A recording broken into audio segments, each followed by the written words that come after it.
Good morning and welcome to the Canvas class for March 31st, 2016.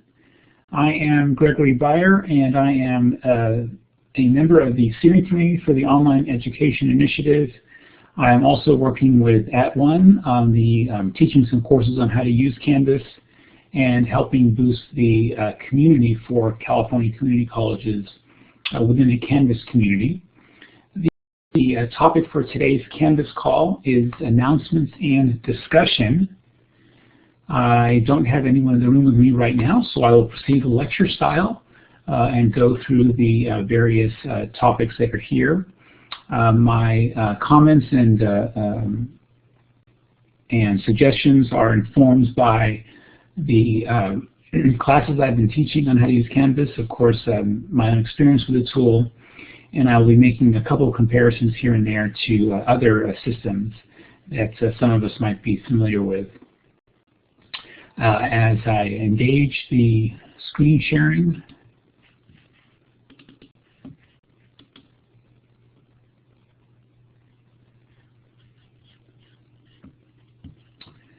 I first want to mention the CCC Canvas community. One of the reasons we chose Canvas for the Online Education Initiative Learning Management System is they do a good job of engaging all of their clients and all of their users with their tools, and they do this through this online community. The same site is where all of the manuals are for Canvas. It's where their employees are providing some support. And it's a great place for all of their users to engage with each other. And within that, there are various groups that are focused on particular interests. Their clients can have groups, and we have a members-only group for California community colleges. There are two purposes for the group. One is to create a community of practice around the use of Canvas, and also how to collect feedback for how Canvas can best support our students. The community is in development and will be changing soon to help us use it efficiently and effectively, again, for this purpose of benefiting our students. And so a part of that is this series of Canvas calls, which will probably continue, and is a way to gather, again, our experiences and help us share tips and tricks with the use of the tool. So for this topic here, announcements and discussion, there are two uses basically of the same tool. The software, kind of some of the options are very similar for both. And so for announcements, we can use it for course news. It's a great way to share information about the course. But it's not something that can be assigned as a home page. So for those of us who have experience with Blackboard or with D2L, it's not an option for choosing that tool as a course homepage. I'll talk briefly when I get to that next slide where those appears. And then in discussion, of course, is a tool that can democratize the discourse in a class. Those of us who have used the discussion for both face-to-face and online classes realize how wonderful it can be to give students a voice who might have a hard time with contributing to discussion in a face-to-face class, or in the face-to-face portion of a class. It is pretty nice to have that.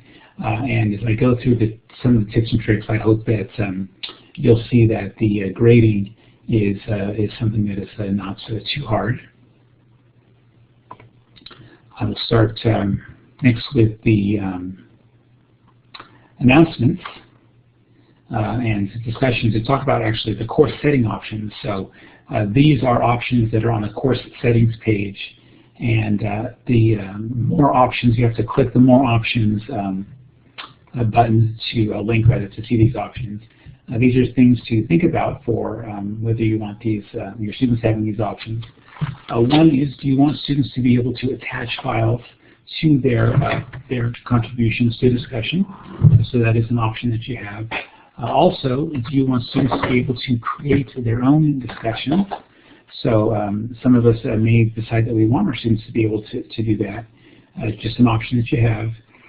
Do you want students to be able to edit or delete their own posts in discussions? The edit history will not be visible to the instructor, but the fact that a post has been edited is visible to everyone. So there will be a little note saying that this post was edited. And then finally, this is just for announcements. Do you want students to be able to comment on those announcements? So I'm going to pull up showing you where inside a course this option is located. So in my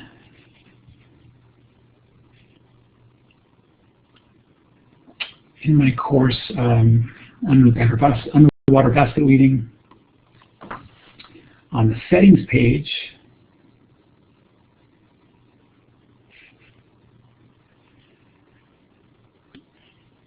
the first thing I do is I go to more options, and these options here, attach files to discussions, create discussion topics, again, edit, delete, and then finally disable comments on announcements.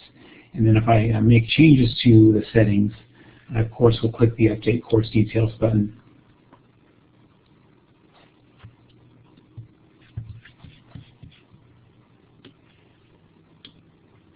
So these again are the options that are on that course settings page that affect all of the discussions and or the announcements tool inside a course.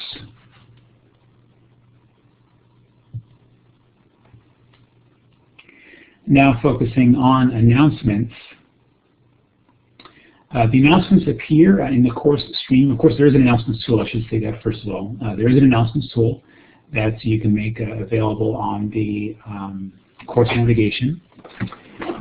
There is the announcements also appear in the course stream and via notifications. So for the announcements tool, I can also allow my students to like and to reply to announcements. That's an option that I have. And then within announcements, I have the option to delay post so that the announcement does not appear until a certain date and time. And something to know about that delay post is that the only way to sort announcements is by post date. That's automatically done, and it's not something that we can change. So for those of us with experience using other systems, the instructor has no control, no arbitrary manual control over the sorting of announcements. It's only by date. So of course we can change the date. And I will go ahead and open that up and talk about that briefly. I have talked about this before, but just a good reminder that on the course navigation, I can see that the announcements tool is grayed out. Gray means that my students cannot see it. In this case, it also means that it's empty. So for me as an instructor, of course, I have access to everything in my course. Click on the announcements link, and now I'm in the announcements page. No announcements here, so I will create an announcement. Again, I'll say welcome to the class. For the announcements page, I have the same options with the text editor that I do elsewhere in Canvas.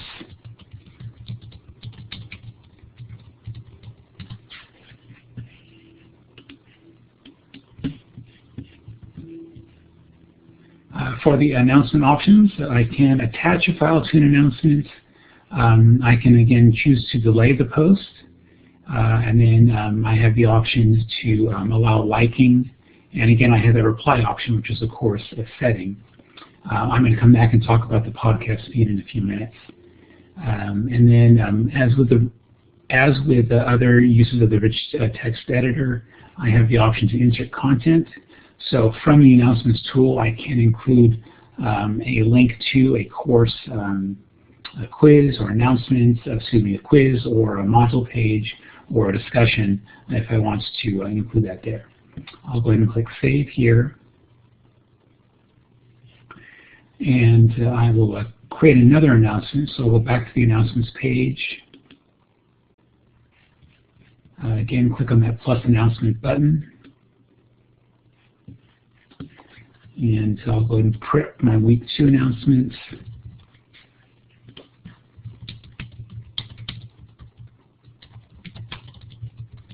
Again, I can include a video in here, embedding it, so just like I might with YouTube, or perhaps I've made a video for my class, I can do that. In this case, I'm going to show the delay posting, and I will pick a date next week. And I'll go ahead and just leave it the time blank, which will make it midnight, and click Save. So when I look at the announcements, I can see this notification that the content will not be visible until April 7th at midnight. If I go back to the announcements page, I can see the auto sort by date, so that week 2 isn't showing up until later. And then to see what my students see, again, go to Settings. I will turn on Student View.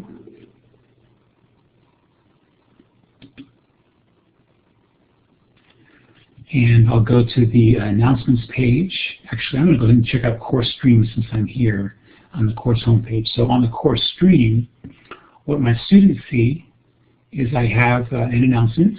The students can click on it to view the subject of the announcement, and then they click on the subject of the announcement to read the actual announcement itself. They can, of course, click on the announcements tool, a link on the course navigation,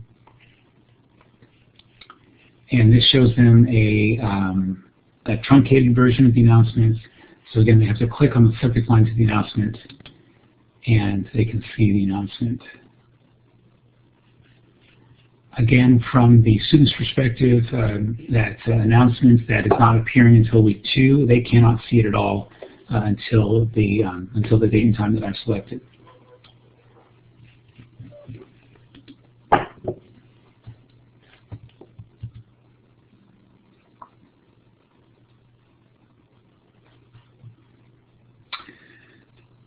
The only other announcement feature I'm going to talk about today is the podcast, which I'll get to in a few minutes. Discussion.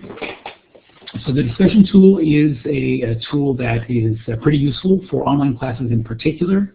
It's a great way to build a community among students, and instructors that are actively participating in the discussion, whether they are answering questions or grading discussion, that it's a good way to do a regular effective contact with your students, assuming that your local academic senate has blessed that as an option.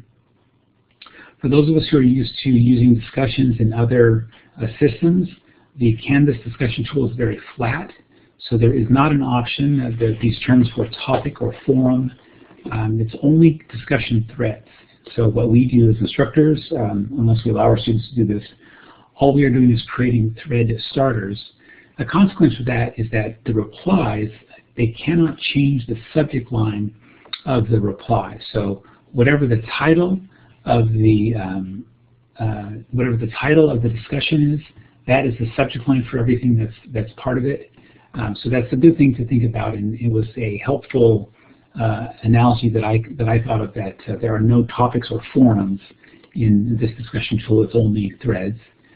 There is an option for discussions to allow threaded replies. So if you turn that on, that allows for depth. So that's where students can reply to each other, or we can get engaged in conversations with our students that have that threaded multi-level look to them.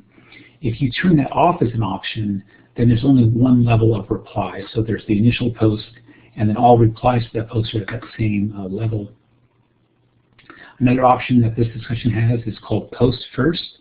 So do you want students to be able to, or do you want students to be required to post to a discussion before they can view what their classmates have written? And so that's an option that you have. In the classes that I've been teaching on how to use Canvas, a lot of the participants make comments on this option being a good way to encourage authenticity for students. Although some of them, they do experience this in the discussion.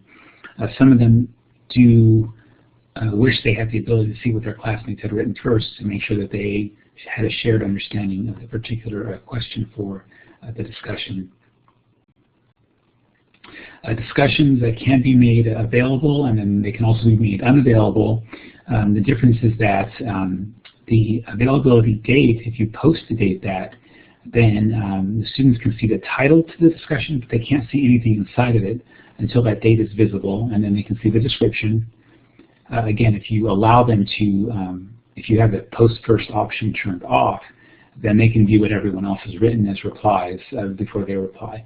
So that availability date, again, until that date, it's only the title and not the description, not any of its content. And then if you have an end date for that availability, then students can view the topic. They can view everything that's inside the discussion. Again, unless they haven't posted it. If they didn't post to it and it's a post-first discussion and that availability date has ended, they still won't be able to view the responses. But it's view only at that point. So again, the date range up until the date it's available, they can see the topic and nothing inside. After the date it's unavailable, they can see everything inside, but they can't write to it. For module management, just a good reminder that I should also say that, of course, discussions have to be published before they can be seen at all by students. For module management, if a discussion is published and the discussion is linked from inside a module, whatever restrictions are attached to that module will apply to that discussion. So using modules for controlling access to discussions is a great idea. For module management, you can make a requirement that a module is not complete until a student has posted a reply to a discussion. So it's a good way to require some type of engagement with the content from students. For notifications and email replies, announcements, I'm not sure if I mentioned this, but announcements, of course, can be included as part of the notification. So you can get the text of announcements in your email, which is pretty nice. And what's really neat about discussion is that if you have the notification signed up for a particular discussion, you'll get an email from Canvas saying, you know, so-and-so has replied or posted to this discussion. And you can actually write a reply to that discussion post using your email tool and not even having to go directly into Canvas. And that's pretty neat. Finally, one other thing to note about discussions is for sorting. The discussions can be pinned, and only the pinned discussions can be sorted arbitrarily by the instructor. If the discussions are unpinned, the discussions are always sorted by date of most recent activity. So that's something to keep in mind. If it matters to you that the discussions are always present on the discussions page, that is, if the discussions are always present in a certain order, then you'll want to pin all of your discussions, and you can control that. So I will go ahead and show these things. Back in my underwater basket weaving account for my course. Again, on the course navigation, the discussions tool is gray. In this case, that means that there are no discussions there. For my discussion options, I have these three groups: pinned discussions, discussions, and then closed for comments. Closed for comments are those discussions where the participation period has ended. I can also close a discussion for comments at any time.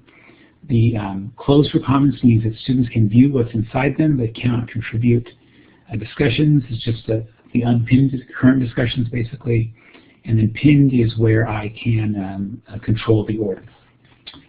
So I click on the button to create a new discussion.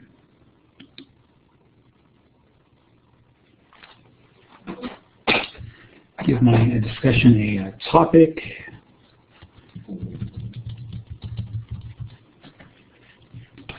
And some instructions.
For this discussion, I have some thought-provoking questions.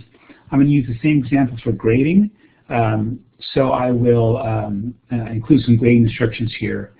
Your first post should be 3 paragraphs long and is due by April 5th at 5 p.m. Then reply with 1 paragraph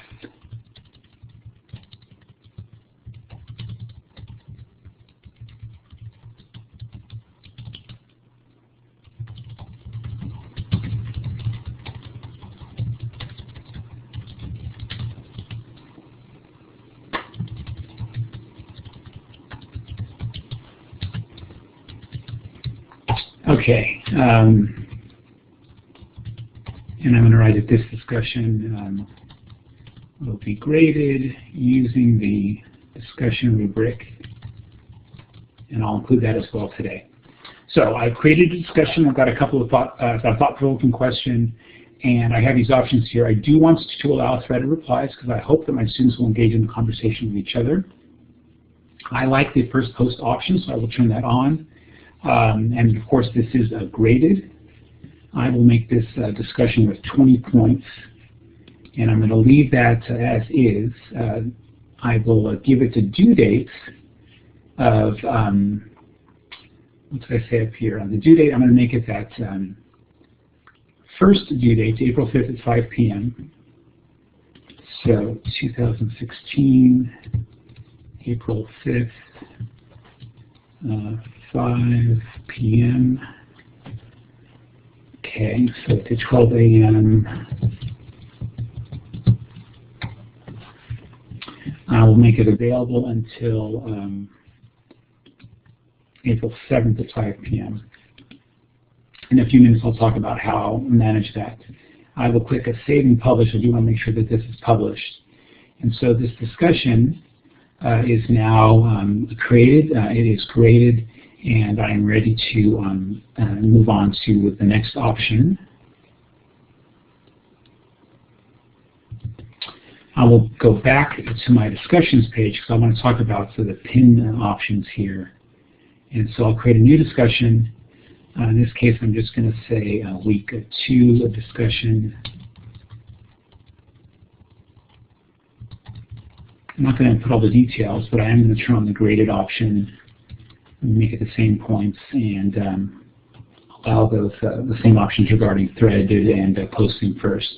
Okay, so I'll click Save and Publish. And now on my discussions page, I can see that they're ordered by a recent activity. And so the last thing I did was I created something in week 2. If I go into the week 1 discussion, and I post a reply. In fact, I'm going to be a test student and do it this way. So go to Settings, Student View. It goes to Discussions. Okay, I can see that the week 1 discussion is here. Again, you notice that it's ordered by recent activity. So if I go into week 1, and again, I'm a student here, so I'll reply. Here are my replies.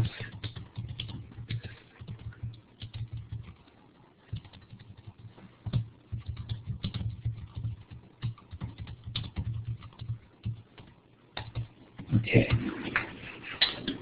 post my reply. Okay, so I'll turn off student view, and now if I go to the discussions page, I see that week 1 is now on top of week 2 because that's where the most recent activity is. Because I like to keep my discussions in the same order, I actually put all my discussions in the pinned section. And again, in pinned, I can manually change the sort order.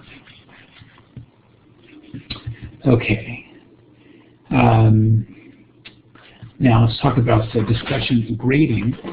I think that discussion grading with rubric is a lot easier than it is. I have a note there to remind me that I have to save the new discussion first and then add the rubric. And then there's a pretty neat way to use the speed grader to mark, to use for the grading using the rubric within the SpeedGrader. And then what I do is I don't actually mark my discussion messages as read until I have graded them, and then I'll talk about dealing with staggered due dates. So in my instructor view, if I go back to the course homepage, I see I have a notification here to a to-do thing for me as an instructor to grade my week 1 discussion. If I click on this link, I'll go directly to the SpeedGrader, but I want to go through the discussions page first. And on the discussions page, I can see that in my week 1 discussion, I do have an unread message. So I will click on the week 1 discussion to enter it. I see there's a message there for my test students. From here, I can click on the gear icon and open a SpeedGrader. Oh, but I haven't created my rubric yet, so let's cancel that and actually go to create my rubric. So to talk about the rubric, I'm looking at the discussion itself. So after I have created my discussion, I see my list of discussions here. I click on the discussion, and then I need to click on the gear icon to add rubric.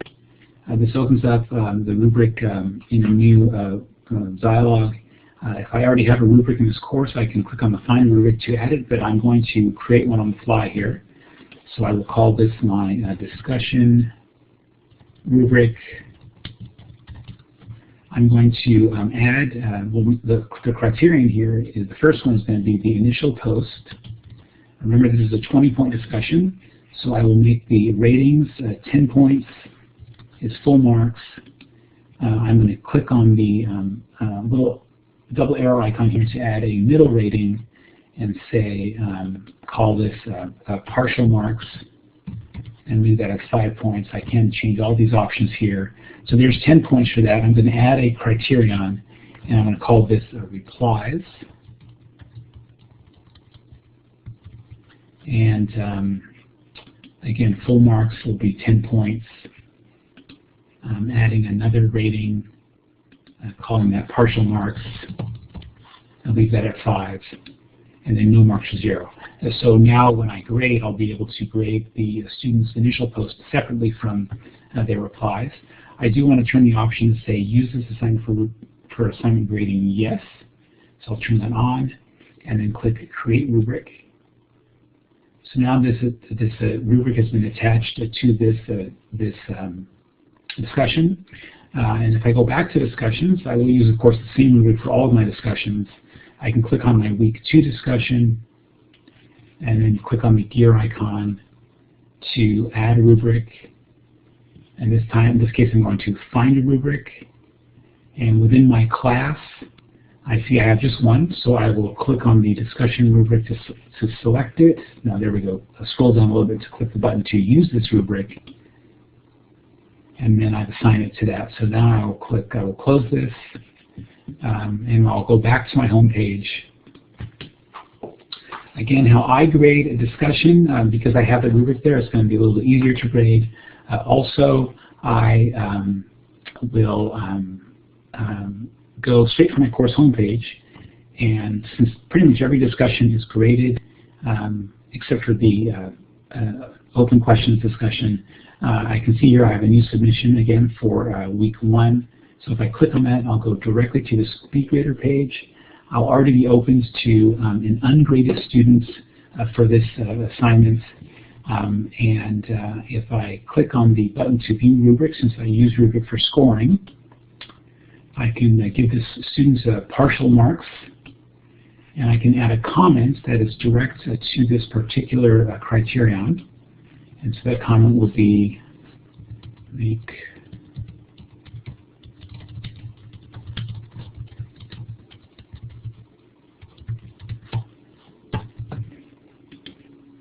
I can also change the score arbitrarily if I want to. If I click Save, notice in the upper left-hand corner that orange icon next to the student's name is now a green check mark. So as soon as I assign a grade, then that student gets marked as ungraded. And I can see that Oski hasn't submitted yet, so I'm going to have Oski Beyrer go in and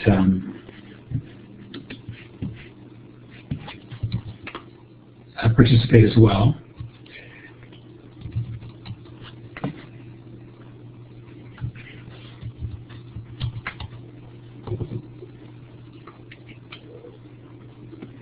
From the student's perspective, he can actually see on his dashboard, and it'll also be in his course homepage, that there is an assignment to do week 1 discussion. So I'll have the student click on that link from his dashboard. He's just logged into Canvas. This will take him direct to a discussion. Notice here that the replies are visible only to students who have posted at least 1 reply. So this student cannot see what the other students have done yet. So this student will reply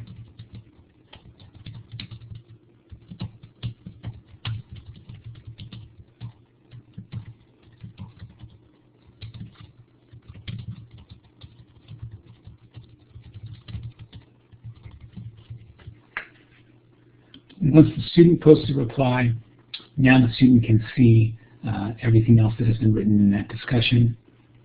Going back to my instructor view, if I click on the course homepage,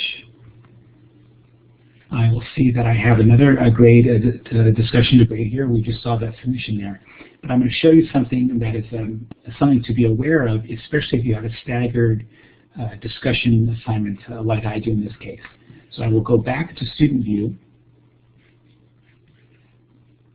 and I'm going to have my test students start earning those additional points. So the test student goes into discussion, test student goes into week 1 discussion. There's a message from a classmate. So the test student will write a response here.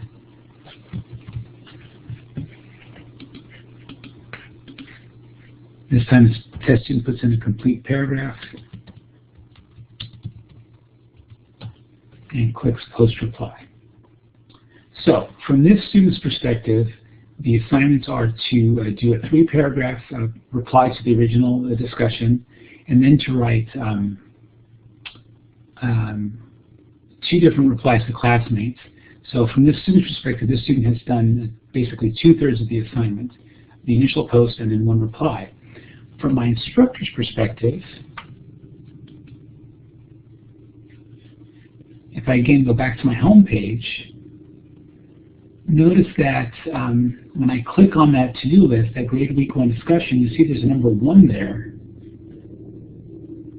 That tells me I have 1 ungraded assignment.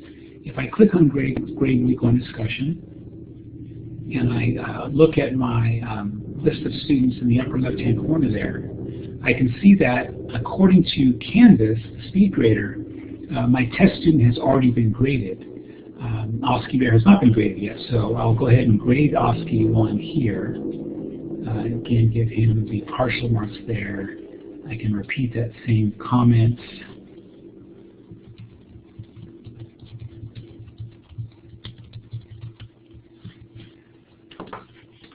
And then when I click Save, again, you see that the green check mark was, the symbol was changed to green check mark for this student. If I use the arrow buttons to navigate for test students, I can see that this student now has 2 messages, but I've only graded 1. So if I click on View Rubric, now I can grade the 2nd criterion. And then again, I can add a comment here if I wish.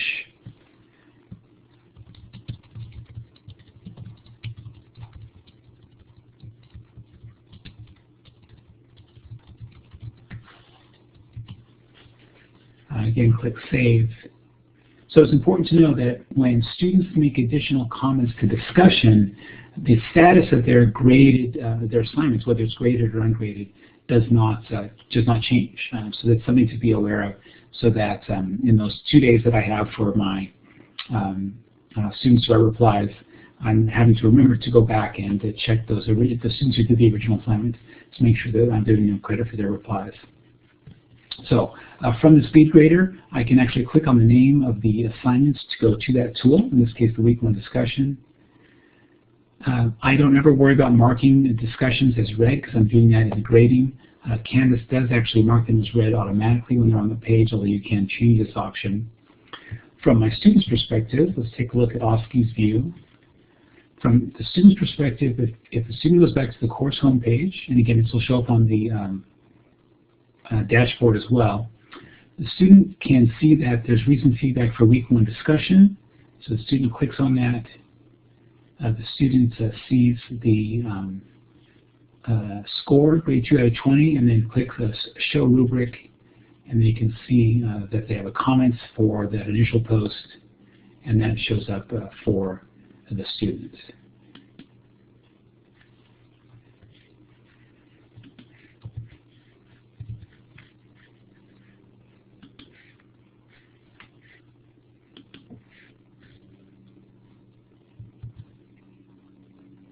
Again, a good reminder on that is that a new post by students is not considered a new assignment submission for the SpeedGrader for Canvas purposes. What's nice about the SpeedGrader is you can, if I go back to that, and I'll cover this again when we do assessments in a few weeks, but on the SpeedGrader, let's go into that discussion. And I can click on the gear icon where I'm in the discussion to open up the SpeedGrader. It does open in a new tab. The SpeedGrader settings, so this is up here in the upper right-hand corner. The SpeedGrader settings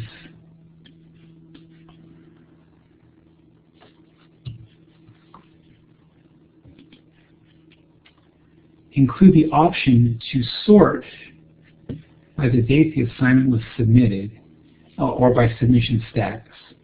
So it is nice to do that in a large class. If you sort by submission status, then the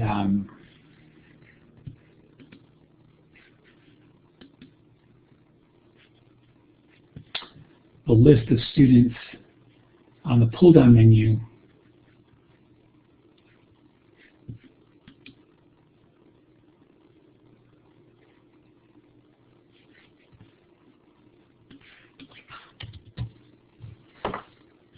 the list of students in the pull-down menu then gets sorted by their status for the assignment.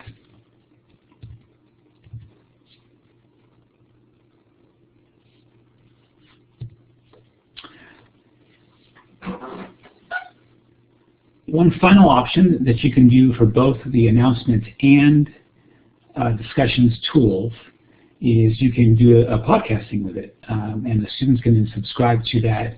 And then they can download those podcasting files to their local device, whether it's their desktop, laptop, computer, or mobile device for listening to, or you can actually do videos as well. And to show you what that looks like, or a couple of points I'm sorry to make first. One is that the feed is unique for each announcement or each discussion. So in other words, you can't post a bunch of announcements and expect each announcement to be considered a new episode for a particular podcast. What you do is post an announcement, and then the replies to that announcement would then be considered as episodes for that. And then the way to do the attachment is to do the insert content dialog and not the attachment file button. So I will show that now. I go to my announcements, and I can see here that I added something else in announcements that I didn't cover earlier, and that is I added an external feed, and I did a Twitter feed for CNN, and it added these as announcements in my class. So that got updated. I can see at 12:09 p.m. and a bunch of stories got added. So let's go ahead and turn off that feed, and let's add a new announcement, and let's call this my class podcast. Again, this can be a discussion or it can be an announcement. Each week I will post an audio file for our class on this as a reply.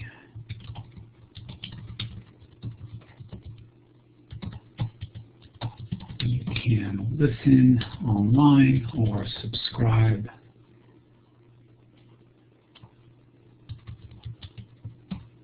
to this announcement as a podcast. Okay, so I'm not going to use the attachment option here.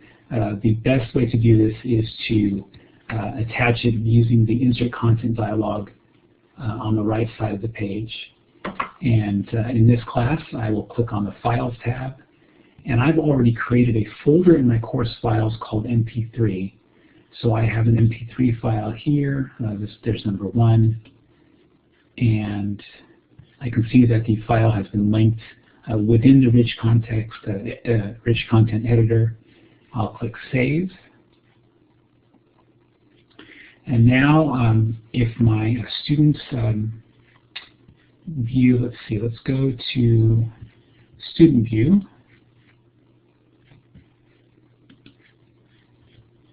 And the student can go to Announcements. That class podcast link, the student clicks on that. And I didn't turn on the podcast option, which is why I'm not seeing what I need to see. So let's leave Student View. Let's edit this announcement. Again, this can be done as an individual discussion or as an announcement. And I need to turn on the checkbox to enable podcast feed. And then once I turn that on, do I want my students' replies to be part of that podcast if I want? Click Save here. So let's try that again. Student View, Announcements. Class Podcast, I see the little icon there for the podcast feed. So as a student, the student would right-click on that, copy link location, and then the student would open up iTunes, go to the File menu and choose Subscribe to Podcast, paste the URL they just copied, and then click OK. And I can see that the student is subscribed to this podcast, and the first episode is there with the description and also the media enclosure, the media attachment. So going back to Instructor View, if I edit that announcement and write if I reply to that announcement, and I can write a description here is the audio file for week 2. Again, use the insert contents, not the attach icon. Insert content files. I can upload a new file if I'm doing this on the fly. Again, in this example, I've already got a folder. I call it MP3, and I will add a week 2 file there. Click Post Reply. My students now, when the students' podcast is refreshed, they can see that the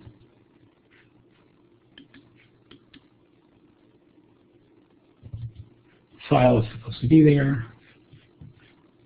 Who knows why it is not? Let's reply again. Probably I'm not being patient enough. This time I'll add another. Click Post Reply.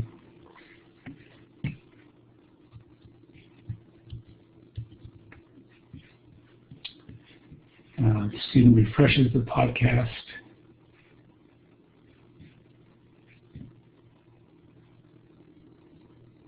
And it was working earlier this morning.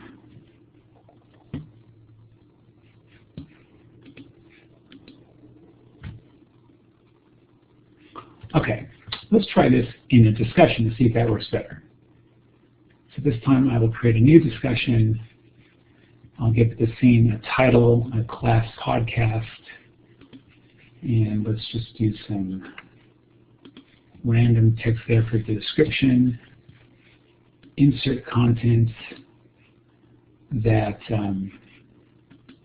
first the MP3 file. Turn on Enable Podcast Feed, and you click Save. I'll click Save and Publish. From the description, the student can also right-click to get that topic podcast feed, copy link address, go into iTunes, let's subscribe to a new podcast. So we'll delete this one. Subscribe subscribe to a new podcast.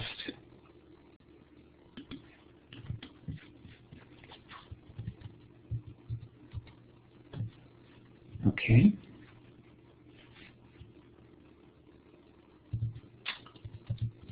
And I will reply as an instructor.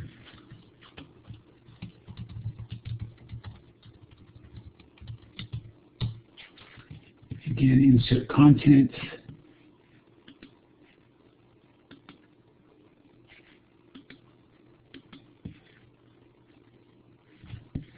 Oops, I did it twice. Insert content. Let's just click once.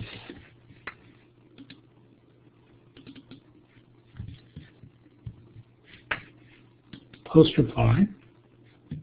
Of course, it's there twice.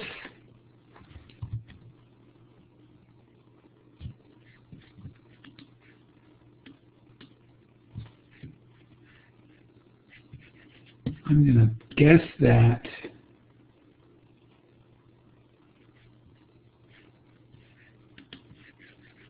let's see what happens if I play this song.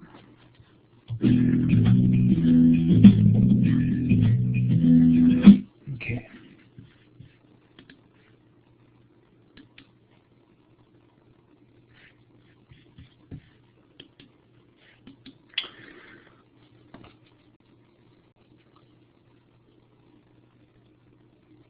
If this were a live, if I had people in here with me, we could have a wonderful laugh about how this isn't working, and I could say, well, it was working earlier, but since there aren't, I can't. So the podcast feed, you can see at least that one file was downloaded. It's possible that the refreshing process is taking longer than necessary via iTunes. I'm not sure about that, but I did work earlier. And again, I did the test where it was just replies to that initial post with the insert file was working. I'm going to try one more time. And this time I'm going to do episode 3. And I'm going to try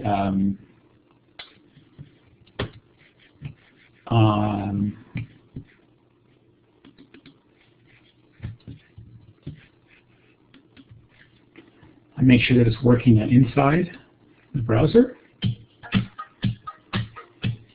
Yes, it is. Yes, it is. And to double check my student view, goes to discussions. The class podcast is there. The students can see all of the items that are there. And when they go to iTunes and they click refresh, of course it isn't there. So why don't I just quit iTunes, restart it, go to my class podcast, and it's still not there. So I do believe, oh, there it is, finally. Thank you for sticking in to the end of this. They are there. I can see that those class podcasts are there. The students can view the description there where it says, here's episode 2. And again, within iTunes, they can click play, listen to the music, or whatever the file is, and be very happy and happy with learning. Okay. Again, the feed is for the announcement or the discussion itself, not for the entire announcements page. The entire announcements page can be shared via an RSS feed, but it's not a podcast feed. The attachments, again, are best done via the insert content dialog and not via that attach a file to this post. I hope that this has been a good use of your time today. I do appreciate you watching this, and please be active in the CCC Canvas community and be active with searching and learning and using the tools effectively to help you succeed. I hope that my mistakes help prevent you from making the same ones yourself. I look forward to seeing you next week.